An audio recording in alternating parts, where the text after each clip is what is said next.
Good, happy Wednesday morning, April 15, 2020. I'm Riley King, and welcome to the Riley King Newscast, right here on the Riley King Network. We have a lot of news to get to this Wednesday morning, so let's begin. First up, 4 more deaths linked to COVID-19 outbreaks at long-term care facilities in New Hampshire. Sununu announces stipends program from frontline workers at long-term care facilities. Let's take a listen to that video from WMUR News 9.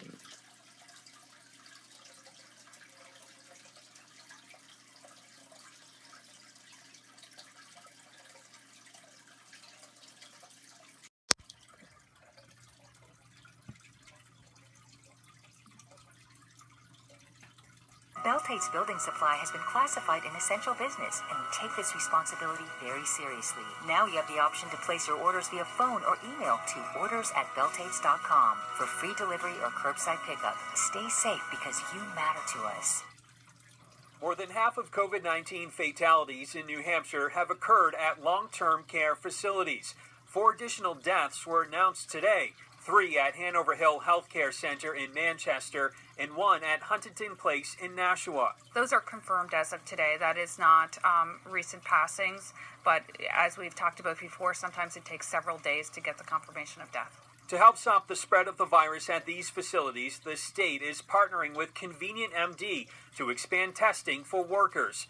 Right now, mobile testing sites will only be set up in Hillsborough and Rockingham counties. Essentially, this allows us to get about 6,600 additional people tested that are on the front lines of caring for the most vulnerable people in our state. To provide financial support for frontline employees, Governor Sununu has launched a long-term stabilization program, which will provide a $300 weekly stipend for frontline workers at New Hampshire Medicaid-funded residential facilities and social service organizations. The Department of Employment Security will use general funds to pay for the stipends, with the expectation that the money will be backfilled by federal funds down the road. We're taking action now through Employment Security so we don't have to wait for the federal government to act. To participate, all organizations must agree to pass 100% of all the stipend payments to their frontline workers.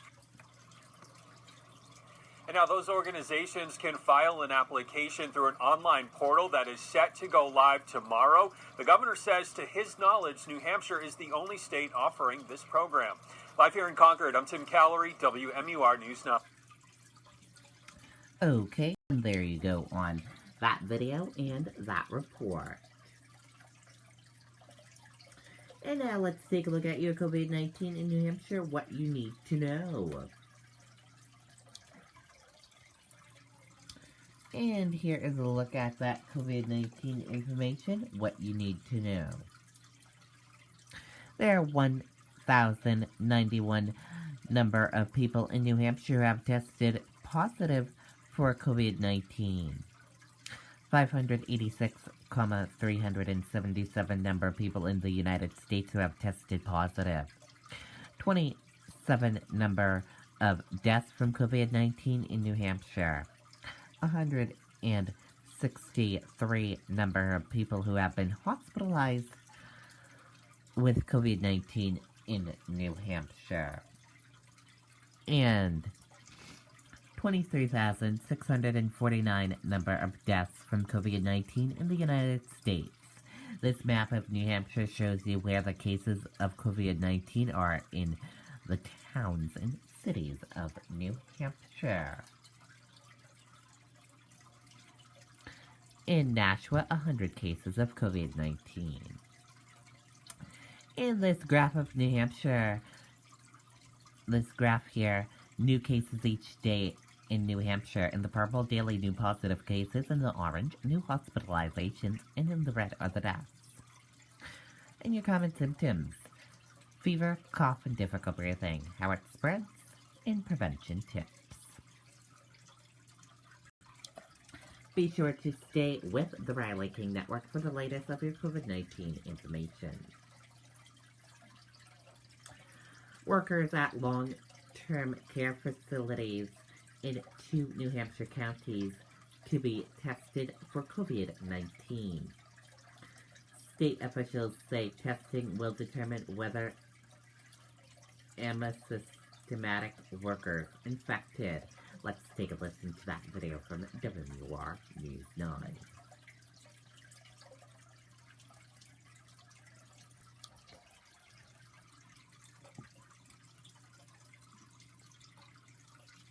Beltate's building supply has been classified an essential business, and we take this responsibility very seriously. Now you have the option to place your orders via phone or email to orders@beltates.com for free delivery or curbside pickup. Stay safe because you matter to us. The executive director of this new London assisted living facility says 2 weeks ago, COVID-19 test requests for 2 residents were initially refused. And just last week, someone in her own household was sick, their provider saying no, twice. Do you have any recourse? Like, is there anything we could do? And she said, no, I'm sorry, nothing I can do. All eventually tested, all negative. But it's a process quickly evolving, especially for the vulnerable elderly population. The state contracting with Convenient MD to set up mobile test sites close to long-term care and assisted living facilities in Hillsborough and Rockingham counties to test all 6,600 employees. If we do those 6,600 people and find out 10 or 15 or 20% of them are positive and they're asymptomatic spreaders, then we are going to expand both the number of times we do that test and the counties in which we're doing the test. As for the general public, it remains up to individual healthcare providers to decide if testing is necessary. We want to test to the ability that we have the supplies available. That's includes personal protective equipment. That includes the swabs and the specimen collection supplies. One way to get someone tested is to send them to Convenient MD. But when we have a regular presence in our community through our mobile testing clinics, either the one that we set up or the one the hospital set up, that is another option. The state would like to see increased testing for all older people with chronic medical conditions, and those that work with community services like jails, and it will be updating providers with new testing guidelines. Live in Portsmouth, Jennifer Crompton, WMUR News 9. Okay, and there you go on that video and that report. Unpredicted number of claims lead to unemployment frustration. Granite staters wait for benefits weeks after filing. Let's take a listen to that video from WMUR News 9.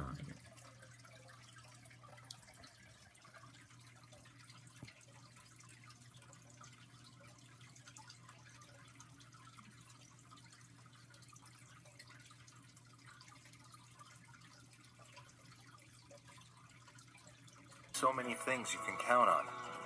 We are making all sorts of individuals eligible right now that historically have not been. Talk about a strain on the system. Employment Security prior to COVID-19 averaged 500 calls a week. Now, they average 30,000 a week, shifting from an earnings-based benefit to a government entitlement. That cannot be done overnight. 3 weeks. I made a mistake and reopened my claim by accident. And I was trying to get in touch with somebody, and that took a week by the time they got in touch with me. So I missed out on a week. Some claims are more complicated than others, says Commissioner Lavers, and that can delay a payment. For example, if you use a virtual private network, a VPN, to file your claim, you might get delayed. Why? The system flags those as a potential fraud risk. The reason for doing that is to prevent people from outside the country trying to fraudulently file claims through foreign IP addresses, foreign bad actors trying to take advantage of benefits from American states. What about that extra $600 a week? Wendy Bennett is still waiting for hers. Lavers says when it finally comes, it will be backdated. And we expect by the middle to end of next week that we'll be able to be paying out that additional $600. We did ask why that hotline isn't open 24 hours a day. The answer is simple: manpower. But Lavers says the website is open 24 hours a day, and yesterday, 60,000 people signed in. In Manchester, Amy Cavino, WMUR News 9. Okay, and there you go on that video and that report.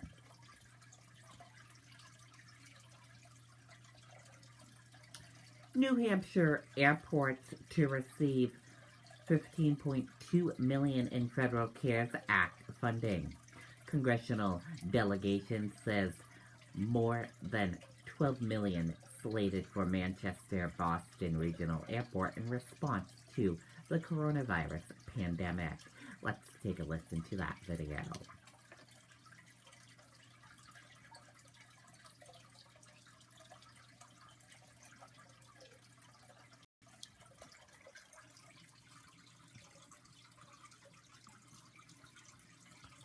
Chapel Tractor has been in our family since 1955, when great-grandfather Pearlie and grandfather George decided. Then $15 million in federal aid is headed to the Granite State to help with lost airport revenue due to COVID-19.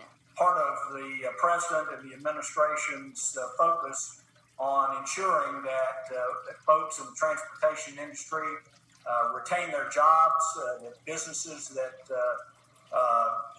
work on and around airports continue to thrive. With air traffic down more than 90% nationwide, airports are hurting. Their biggest concern are their employees and their other stakeholders.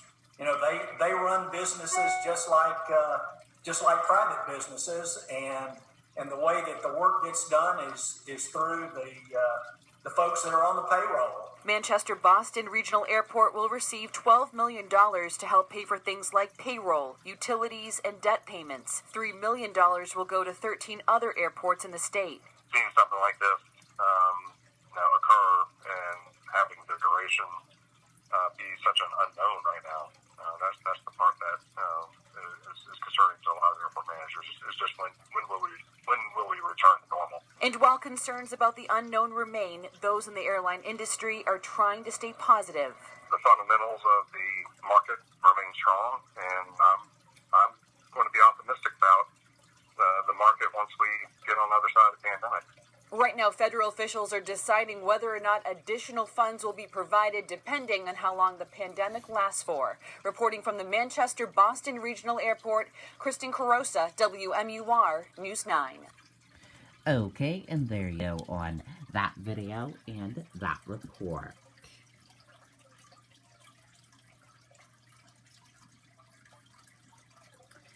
Names of officers involved shooting in Manchester released.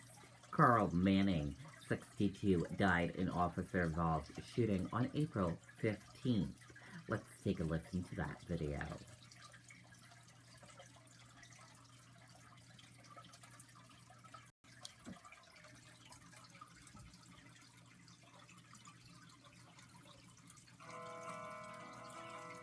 In this life, there are only so many things you can count on. Well, Mike, one person has died in this shooting. It's all taking place here on Lake Shore Road. We are stationed at the roadblock that has been set up by Manchester Police. But if you look beyond the blue lights, you'll see another set of lights. That is the State Police Major Crime Unit. They arrived here about an hour ago. This is a wooded area of Lake Shore Road that runs right next to Lake Messabesic. Now, Manchester Police say officers were called here around 6 o'clock this evening to investigate a report of a white Chevy truck belonging to a Carl Manning of Manchester. The 62-year-old was wanted by Manchester Police in connection to a suspicious fire and explosion that happened in the Queen City earlier this morning. As officers approached Manning's truck, police say they encountered Manning inside that vehicle. They also say Manning appeared to be armed. A short time later, Manning was shot during a confrontation with police. He was pronounced dead at the scene. Now, right now, very few details are being released as to what actually happened during that confrontation that led to those officers opening fire. Manchester Police right now are just saying that those officers were not hurt. Their names are not being released as this is still an ongoing and active investigation. Of course, we'll provide more information both on air and online as soon as it becomes available. For now, we're live here in Manchester. I'm Tim Callery, WMUR News 9. Okay, and there you go on that video and that report to catch you up. Now, let's tell you. So, this happened on April 5th. Now, let's tell you the names of the officers involved in the fatal shooting. They were released. 2 police officers fired their guns in a confrontation with a man who died from a gunshot wound to the neck, the New Hampshire Attorney General's office said Monday. Carl Manning, 62, died in the officer-involved shooting in Manchester on Sunday, April 5th, the officer said. His manner of his death is a homicide. The names of the officers who fired their guns are Sergeant Matthew Bartner, who has been an officer for 14 years, and Officer Eric Sklum, who has 7 years of experience, the Attorney General's office said. The shooting is still under investigation. Manning was a suspect in a suspicious fire at a house earlier that day. Police approaching his truck saw him inside the vehicle and he appeared to be armed, the Attorney General's office said. He died a short time later.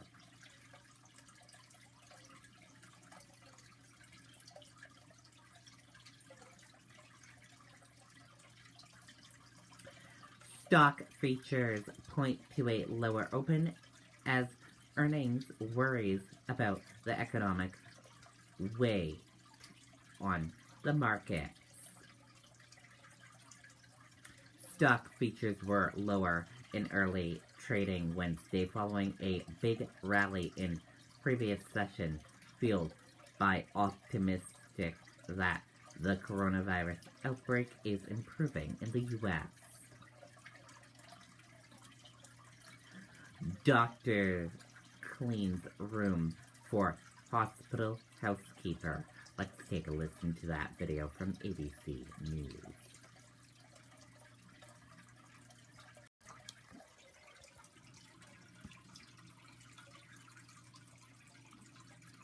America Strong, the doctor who saw someone else in need of help. Tonight, the image that struck us. Irene Ibarra, a housekeeper at Spring Valley Hospital in Las Vegas, among the many all over this country, cleaning patients' rooms, ICUs, all with patients with coronavirus.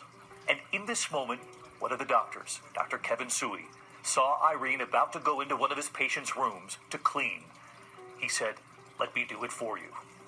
That's Dr. Sui wearing protective gear, cleaning for Irene. The moment captured by one of the nurses. I love it. Tonight, meet Irene. Hi, David. Irene telling us she was grateful for the doctor's kindness. I feel like, doctor, but I said, thank you so much. And he goes, of course, Irene, we love you. Irene says she is proud to do her job. All the ICU nurses, doctors, we are family. We part of the family each other. And Dr. Sui says we are all in this together. Take care of the patients, which is our first and foremost goal, and take care of each other. And that's the biggest thing. Help each other out, never above somebody, never below somebody, just right beside them every single step. We celebrate all of the housekeepers and that doctor. Good night. And that does it for this morning edition of the Riley King Newscast, right here on the Riley King Network. Thank you for watching this morning edition of the Riley King Newscast. I'll see you back here later on today for another newscast. They'll have a news report coming up in a little bit. Goodbye, everyone.